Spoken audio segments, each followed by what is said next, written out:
안녕하십니까. 현대사 포럼에 오신 것을 환영합니다. 이 시간에는 남로당 최후 비참에 대해서 말씀을 드리겠습니다. 남로당 최후 비참상에 대해서 북한의 재판장 김익선은 이승엽, 이임하, 조일명, 박승원, 이강국, 배철, 백형복, 조용복, 맹정호, 설정식 이상 10명에 대해서 사형을 내렸어요. 그리고 윤순달 60년, 이원주 33년을 선고를 했습니다. 이 중에서 이승엽은 서울시 인민위원장도 하고, 이만은 여러분이 잘 아는 이렇게 임꺽정 소설도 쓴 사람이고, 여거는 다 참 기러상 같은 사람들이에요. 남쪽에서는 잡지도 못하고 뭐 어디가 있는지도 모르는데 한꺼번에 다 잡아서 그냥 사형을 시켜버렸어요. 그리고 남로당은 김정권, 김광수, 이의상, 안기성, 권오지, 김호성, 김길림, 우진환, 이중갑, 최용달, 구재수, 장시우, 주영화, 장순명, 김천수, 백금납 등이 계속 체포되어 숙청되었고, 주영화는 끝까지 자기 주장을 하였으며 김흥빈은 잠적하는 데 성공하였습니다.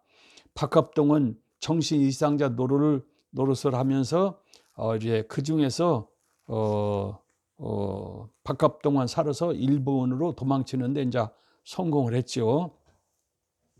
이렇게 해서 남로당 지도부가 북한에서 뿌리가 뽑혔어요. 여기에서 이제 그 권우직이라는 사람은 해방일보 사장이었는데 누구야 박헌영 이렇게 유주집회 사건 때 체포령이 내려가지고 북으로 도망간 사람이죠. 경북 안동 사람인데 아주 대단한 사람인데 이제 결국은 여기서 이제 죽게 생겼어요. 그리고 이제 최용달도 유명한 사람이고, 장시호도 참 유명한 사람이고, 주영아도 참 유명한 사람들입니다.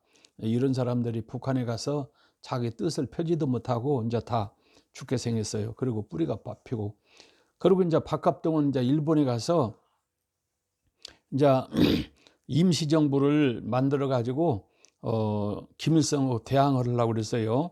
그래서 한국에 자주 왔어요. 그래서 이제 박합동을 자주 제가 이제 만났는데, 남쪽에 있는 그 지도구 보고, 그리고 핵심 멤버들, 그리고 운동권 하는 사람들, 남로당원들이 전부 다 한 5만 명이 북한으로 가고, 남쪽에는 남로당원들이 있어도 힘이 없는 사람들 있잖아요. 그래서 남쪽에서 이제 남로당원들을 이제 모집을 해가지고 박헌영하고 대항하는 임시정부를 세우려고 그러니까 호응하는 사람이 없어요. 그래가지고 결국은 뜻을 이루지 못하고 몇 년 전에 박합동이가 돌아가셨는데, 그러면서 이제 이야기를 하더라고요. 참, 경상남도 산청이 경상남도가 산청 사람인데 만석군 아들이거든요. 부자고 일본에서 대학을 나오고 그랬는데, 참 자기가 이 사유주의 공산주의 한 것을 너무 후회하더라고 이야기를 하는데, 그리고 참 이렇게 50선거를 참여하자고 주장한 사람이 이렇게 박합동이더라고요. 그러니까 홍민표만 주장하는 것이 아니라 그 박합동도 주장을 했더라고요. 그래서 노력인문, 지하신문 노력인문에다가 사설에 썼다가 외 사람들한테 그냥 혼나가지고 지었는데, 그때 50선거를 참여했어야 되는데 참여하는 것이 참 잘못됐다고 이야기하고, 그리고 이제 이렇게 박갑동이가 주장이 박헌영이가 유집회 사건을 유조를 하지 말아야 되는데 유조해가지고 북으로 쫓겨가가지고 박헌영이가 자 실력 발휘를 못하고 이렇게 북한에서 김일성한테 숙청당한 생각하면은 참 기가 막히면서, 참 자기가 이 공산주의 사유주의 한 것을 많이 이렇게 후회를 하고, 북쪽에 가서 그 기러상 같은 사람들 남로당 그 대표들이 이렇게 죽은 것에 대해서 아주 통곡을 하고 그러시더라고요. 그래서 이제 김일성 반정부 운동을 하려고 그러는데 호응한 사람이 없어가지고 결국은 뜻을 이루지 못하고 얼마 전에 세상을 떠난 것 같아요. 그래서 그분 이야기를 들으니까 그 남로당원들이 좀 어떻게 생각하면 불쌍하고 안타깝고 그러더라고요. 그래가지고 이제 그 간부들은 그렇게 해서 다 이제 숙청을 시키고 간부가 아닌 사람들이 한 5만 가까이 이제 월북을 했더라고요. 그러니까 싹 조사해가지고 이 사람들을 뭉쳐갖고 또 막 김일성한테 대항할지 모르니까 싹 분산을 시켰더라고요. 갖고는 1종, 2종, 3종 이렇게 분류를 했어요. 1종은 이용 가치가 있대 반동적 요소가 없는 사람. 그러니까는 이용 가치가 있대 김일성한테 절대 대항하지 않고 충성을 다하겠다 하는 사람을 1종으로 분류하고 2종은 이용 가치가 없는 사람들이요. 그리고 반항 요소도 없는 사람. 이 사람들은 이제 2종으로 이제 분류했더라고요. 그리고 이제 3종은 이용 가치도 없고 없으며 영향도 없는 사람. 이제 하층계 남도당 중에서도 이제 하층 이런 사람들. 박헌영에게 죄를 뒤집어 씌우는데 영향력을 준 전 해방일보 사장 권오직은 이용당한 후 행방불명이 됐고 그냥 죽여버린 거죠. 그리고 이강국과 조일명도 박헌영이가 미국 간첩이라고 증언을 했어요. 이강국은 박헌영이가 간첩이 아니라는 것을 너무 잘 아는 사람이고 박헌영한테 충성을 다한 사람이고 박헌영의 태제를 쓴 사람 이강국이요. 그런데 얼마나 고문을 하는지 그 고문을 견딜 수가 없어요.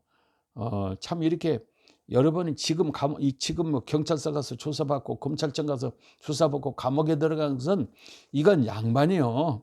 5.18 때 감옥에 들어간 사람들 저 부산의 임기훈 목사는 들어가서 5일 만에 7일 만에 죽어서 시체로 나왔잖아요. 그냥 말할 수가 없어요.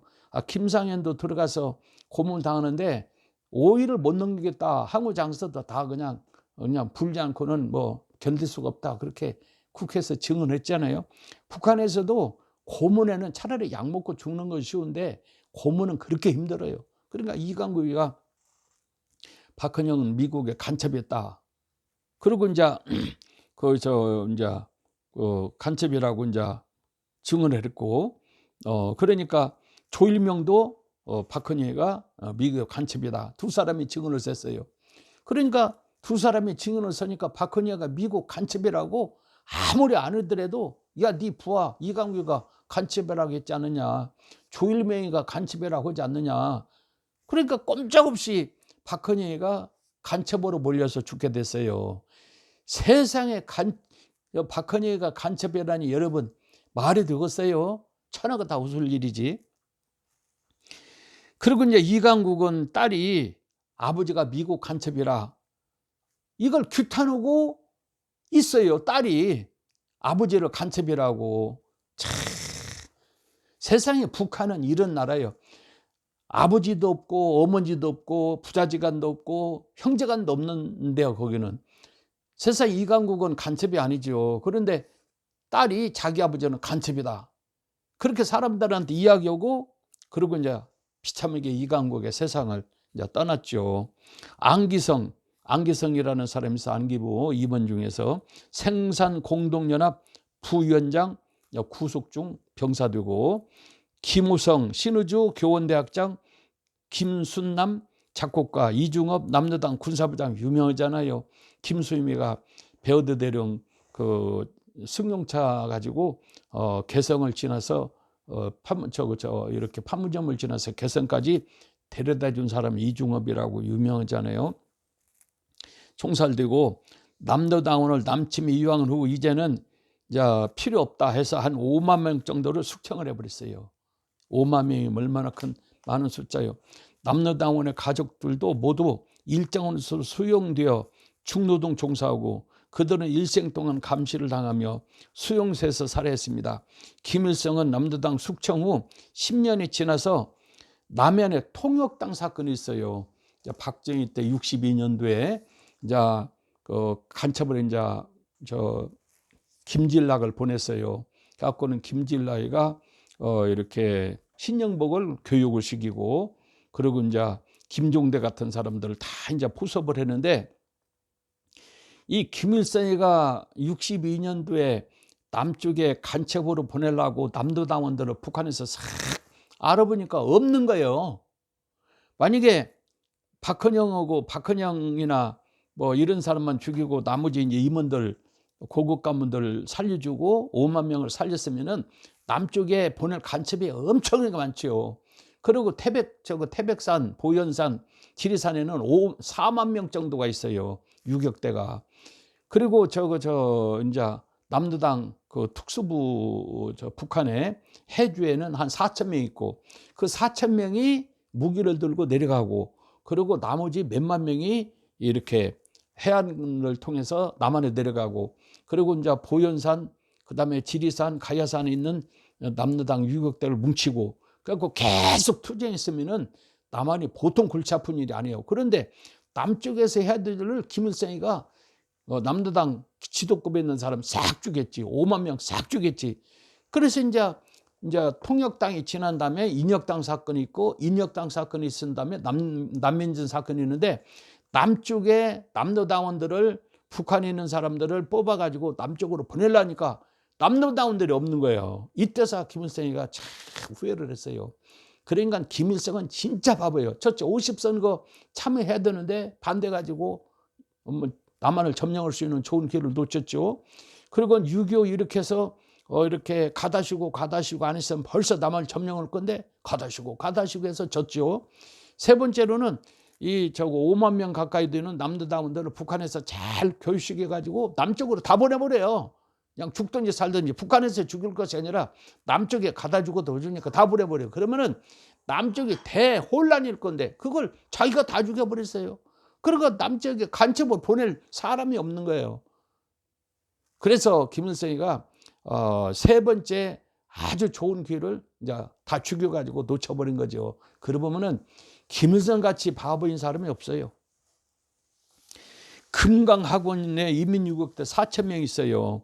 이 사람들을 난파식에서 지리산에 이현상하고 연합을 해서 계속 그냥 남쪽에서 시끄럽게 싸움을 했으면은 아주 남쪽이 골치 아프죠. 그런데 다 죽여버렸어요. 그리고 이현상도 북한에 이제 공장은 들어와서 죽여버리고 그러니까 지리산을 진압을 했는데 국군이 가서 이제 1사단하고 8사단에 가서 진압을 했는데 쉽게 진압이 돼버렸죠. 그래서 그냥 끝나버렸어요. 오늘은 여기까지 하고 마치겠습니다. 대단히 감사합니다.